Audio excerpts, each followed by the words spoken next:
Well, my first memory of going to the theatre is being taken by the Cubs in Priest Hill, Hazelwood, where I was staying. And we went to the Alhambra to see a pantomime, Aladdin, which had Harry Gordon as the dame. Robert Wilson was in it. I'm not sure what he played. He was always in a kilt, so he can't have been the Grand Vizier of China or whatever he might have been. Don't know. And Alec Finlay, I think, was probably wishy-washy, just guessing. And just being, we were up in the gods, and just being absolutely thunderstruck by the magic of it, because there was like trapdoors and all sorts of stuff, and fantastic, colourful costumes and so on. So that was very vivid, my first vivid memory. I had been to the theatre before, but that's my most vivid memory of an early visit. The performance that I remember vividly, since I first saw it, which was Alistair Sim in The Magistrate, the Pinero farce, which I saw, I think, in the 60s in London, the Cambridge Theatre, I believe. And it was just extraordinary because he was so hysterically funny and I mean, and then terrifying in a way too. And he also was a very terrified, frightened magistrate in it as well. And just his whole facial expressions and his comedy timing was just epic. It was just wonderful. And of course, like all good actors, he was truthful, and you just believed in him, and you suffered with him, you went along with him.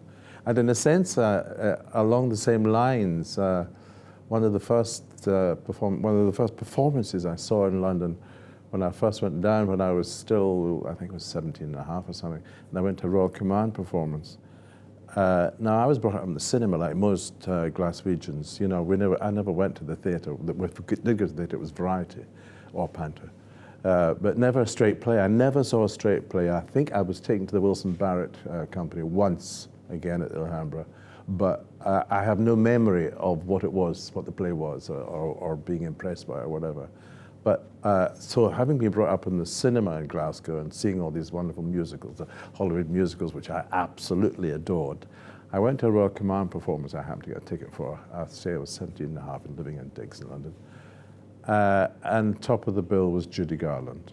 And, well, I mean, it was like seeing a legend alive. And what was brilliant, and I saw her a couple of times after that, and what was brilliant about her was her communication with the audience. She made you suffer through all the heartbreak songs, and she made you laugh and cry, and she just connected with everybody in the house. You really felt a connection. It was just awesome, awesome. She even made a few asides, of course, to the Royal Box as well. And she was just a joy. And that was just mega, having seen her on the silver screen. So that and Alistair, Judy Garland and Alistair Sim, they're the two I remember from my early days. Which role would I like to do next? I can't think of anything. I've got to an age now where, there's only Lear, and I'm not desperate to do that, to be perfectly honest. I've seen 3 in the last couple of years, and, they'll be very good. But I just have no hankering to play it, frankly. And strangely, I was thinking about this question, and I was thinking, well, there are no modern plays for people in their 70s, for actors in their 70s, which I am. So, and I have directed a few times. So there's a musical which was a huge success in America called The Fantastics. You probably know about it. It's off-Broadway production, ran for 42 years, and it came to London and ran for a fortnight. And I think it came on in London when I was living in London at the time, and I remember it coming on because I'd heard about it and knew some of the music, but never got to see it. And it's a wonderful story. I researched the story. It's a fantastic story. Oh, if it's called The Fantastics, that's why it's a fantastic story. Because it's epic in its size. It's almost kind of like Greek tragedy. It's about two friends, who one has a son and the other one has a daughter. And in order for them to fall in love, to make sure that it's real, they concoct this scenario where they fall out and refuse to speak to each other, and refuse the son and the daughter to speak to each other. So that they have to arrange to secretly meet and so on and so forth. And they also they get the help of a visiting theatrical group to concoct all sorts of scenarios around it.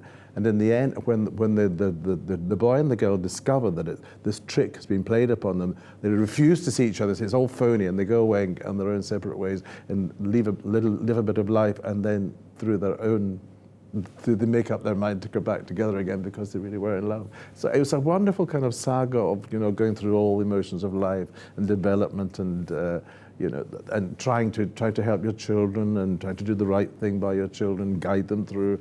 Whereas you should just leave them go. And beautiful songs, lovely, lovely songs. So I'd love to do a production of that. It's never been done, as far as I know. I think it might have been done in Scotland. I don't know, but certainly. You know, there's a production desperate to be done, I think. And I'd love to get my hands on it and play with it.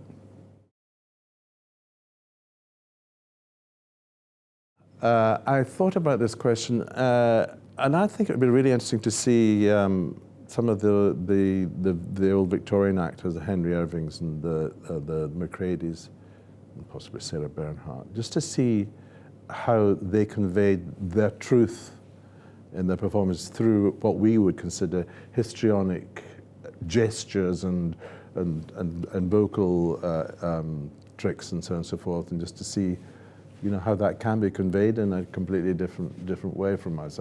You know, we're so into sort of being natural and real and so on and so forth, but at the same time, you know, we have to be heard and we have to be seen, and you have to make an interesting shape on stage, and you know, all of that. So I would be quite interested to see that. And I'd love to have seen Harry Lauder, and I'd love to have seen Dave Willis particularly, because everyone says how marvelous he was. So yeah,